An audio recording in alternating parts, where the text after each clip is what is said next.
Diabetes एक ऐसी बीमारी, अगर मैं इसे बहुत आसान शब्दों में कहूं तो जैसे लकड़ी को दीमक खोखला करती है ना, ये इंसान के शरीर को अंदर से ऐसे खोखला कर देती है अगर डायबिटीज किसी को हो जाए। बिल्कुल सर, गलत खान पान ये कारण है या कोई और भी वजह है कि जो शुगर इतनी जल्दी हम हर घर के अंदर हम मरीज देख पा रहे हैं? मैं शुगर को लेके कुछ बोलना चाहूंगा। जी सर। मैं बताऊंगा आपको।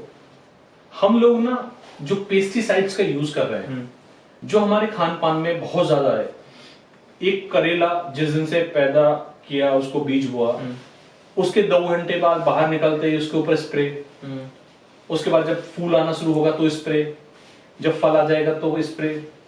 ये जो चीजें हैं ये हमारी जो बॉडी की जो सेल्स हैं उनको जो डैमेज कर रही है, जिससे अभी तो हम शुगर पे जूझ रहे हैं। आपने देखा होगा पिछले 10 साल में शुगर ने बहुत इजाफा लिया है, और अभी पिछले 4 साल में कैंसर बहुत इजाफा ले रहा है। जी बिल्कुल, आपने फील किया होगा। हम लोग उस कॉज को नहीं समझ पा रहे हैं कि हम क्यों अपनी जिंदगी को दांव पे लगा रहे हैं। एक किसान जिसको एक बेल से, एक बीघे से केवल 5,000 रुपए का ही मुनाफा होता था, पेस्टिसाइड्स लगा लगा के इंजेक्शन लगा लगा के वो आज 50,000 कमाने की कोशिश कर रहे हैं। उसने तो 50,000 कमा लिए जी, लेकिन जो उस दवा उस सब्जी को खाएगा, या वो जो गेहूं पैदा किया जा रहा है, उसको जो खाने वाला पेशेंट है, उसको खाने वाला जो कस्टमर है, वो पेशेंट के रूप में 50,000 की जगह 5 लाख पे करेगा। जी बिल्कुल। हमें इस हिंदुस्तान में सबसे बड़ी गलती हम क्या कर रहे हैं, हम लोग एक दूसरे को ना चाहते हुए भी खा रहे हैं। एक किसान जो कमाने की धुन में है, वो पेस्टिसाइड्स पे फोकस कर रहा है। जी।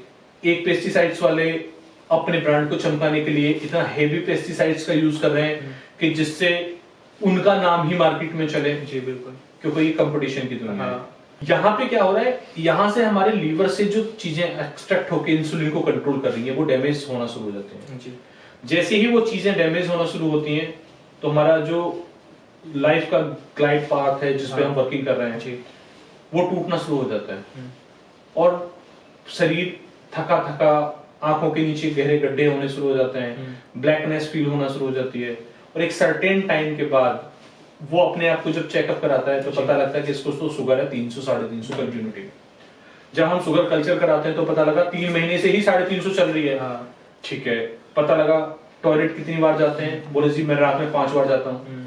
चूंकि हम उस चीज की इन्वेस्टिगेशन नहीं कर पाते, हमारे जो पुराने वैद्य थे वो नवस पढ़ करके ही बता देते थे कि आपको ये समस्या है।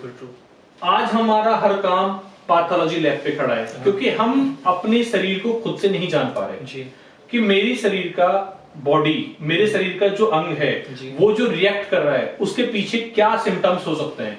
हम वहां जाने की कोशिश नहीं कर रहे। हम कहां जा रहे हैं, सीधा गए डॉक्टर साहब के पास, डॉक्टर साहब मेरा देखो। उन्होंने तुरंत, आज की डेट में डॉक्टर्स नब्ज नहीं पकड़ते, पुराने वैद्य नब्ज पकड़ते थे। उनके लिए कोई, मैं किसी के अगेंस्ट नहीं जा रहा हूं। आज पैथोलॉजी लैब में थायराइड को चेक करने के लिए 3 दिन 2 दिन का टाइम लगता है। आप वैद्यों के पास जाओ, वो आपकी बात करने की दिनचर्या से और आपके कुछ सिम्टम्स से आपको जस्टिफाई कर देंगे, और वो जो आपको योगा बताएंगे उनसे आप ठीक भी हो जाएंगे। सेम कंडीशन अगर मैं यहाँ की बात करूं, शुगर की बात करूं, पहले हमारे खाने में क्या ज्यादा चलता था, मटरा, चना, जौ। बिल्कुल, वो इंसुलिन की कंट्रोलिंग पॉइंट से मेंटेन होते थे। अब हमारे खाने में क्या है, जो चीजें इंसुलिन सबसे ज्यादा पैदा करती हैं, क्या, गेहूं, चीनी।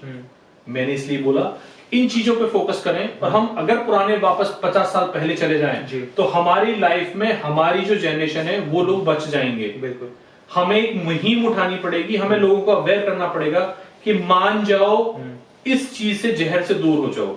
लोग जहर से दूर नहीं हो रहे हैं और उसको डेली बेसिस पे वर्कआउट कर रहे हैं। जंक फूड हो गया, प्लस ये 2 चीजें हो गई, शुगर और गेहूं।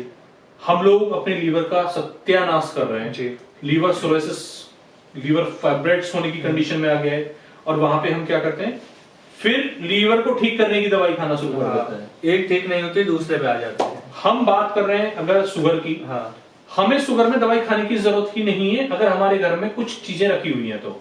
जैसे करेला हर घर में रखा होता है, ठीक है। आपको पता है एलोवेरा भी अमूमन हर जगह पे मिल जाता है। नीम भी हर जगह पे अवेलेबल है। क्योंकि अगर इस प्रकृति में गोल्डन प्लांट का नाम दिया गया है तो केवल नीम को दिया गया है। हाँ। गोल्डन प्लांट किस लिए है? मुझे आज तक कभी ये पता नहीं लगा कि नीम के पेड़ से किसी को कोई नुकसान हुआ हो। बिल्कुल। हर किसी पेड़ से किसी ना किसी चीज को कोई नुकसान हो सकता है, लेकिन नीम के पेड़ को जो ये दर्जा दिया गया है गोल्डन वाला, वो इसलिए दिया गया है क्योंकि नीम के पेड़ से कभी किसी को कोई नुकसान नहीं होता। नीम के पेड़ की पत्तियां, एलोवेरा और करेला, इन्हें काट के इमाम दस्ता में कूट के अगर हम अपने एक मकान में, घर में, अपने गार्डन में कोई गड्ढा है उसमें डालें और उसे पैरों से मथें, वो ज्यादा इंपैक्ट इसलिए होता है क्योंकि नीचे मिट्टी का बेस होता है। तो वो हमारे नंगे पैर कूदने से, उसमें चलने से हमारे पैरों से लेके और मुंह तक की करवाहट आती है। अच्छा। जिस करवाहट के आने से इंसुलिन का रेशो नीचे आ जाता है और इंसुलिन और शुगर कंट्रोल हो जाती है। जी। हम क्या करते हैं, दवाई फाड़ी, खा लिया, इंसुलिन कंट्रोल, इंजेक्शन लगा लो, इंसुलिन कंट्रोल। हम मेहनत नहीं करना चाहते। अगर हम मेहनत करें तो हमारा इंसुलिन कंट्रोल भी रहे और हम ऑर्गेनिक वे में जो हमारी को मेडिसिन बताई जा रही है, जो हम घरेलू सुझाव दे रहे हैं, इनसे कंट्रोल भी हो सकता है। यही चीजें जो मैं आपको बता रहा हूं, अगर आप इनका बेस फॉर्मूला बनाएं, जामुन की गुठली, आंवला, करेला, अश्वगंधा, विजयसार, और इनको हम एक ड्राई फॉर्म में लेके पाउडर फॉर्म बनाएं, तो आप ये मान के चलिए कि शुगर को बढ़ना कहीं भी संभव नहीं है। कंट्रोल रहेगा। कंट्रोल रहेगा। ये एक टर्म होती है कि शुगर जड़ से खत्म नहीं होता। बहुत सारे लोग आज के डेट में ऐसे हैं जो, अगर हम सोशल मीडिया की बात करते हैं तो दावा करते हैं शुगर आपका जड़ से खत्म हो जाएगी, लेकिन शुगर को जड़ से खत्म तो नहीं किया जा सकता। जी। आयुर्वेद में हम कितना कंट्रोल कर सकते हैं शुगर को? देखिए, शुगर कंट्रोल भी की जा सकती है। हाँ। जब कंट्रोल शुगर रहेगी तो खत्म होने जैसी वाली कोई भी फेक कमिटमेंट नहीं देनी चाहिए, क्योंकि जो चीज एक बार लग चुकी है उसको जड़ से खत्म नहीं किया जा सकता। शुगर को तो नहीं किया जा सकता। इस चीज पे ध्यान दीजिएगा, ये अवेयर करने के लिए कही है ये बात। शुगर को कंट्रोल किया जा सकता है, आपके इंसुलिन को कंट्रोल किया जा सकता है। हमारे पास नाभि में एक ऑयल है, नाभि ऑयल हम बोलते हैं शुगर का। अगर आपकी शुगर 600, 500, 400 भी चल रही है और आप उसका 2 बूंद तेल अपने नाभि में डालेंगे तो आपकी शुगर कंट्रोल लेवल पे आ जाएगी, आपको इंसुलिन की जरूरत नहीं है। सबसे बड़ी बात यहाँ आ जाती है। तो यानी अब इंसुलिन की समस्या से बाहर आ जाएं तो आपको इंजेक्शन लेने की जरूरत नहीं है। आप 1 बूंद नाभि में ऑयल डालें, हमारे ऑयल के बेसिस पे आपका इंसुलिन डाउन हो जाएगा। क्योंकि नाभि एक ऐसा बेस कंट्रोल है जो हमारे दिल और दिमाग, पूरे शरीर को वहां से सब कुछ कंट्रोल करता है।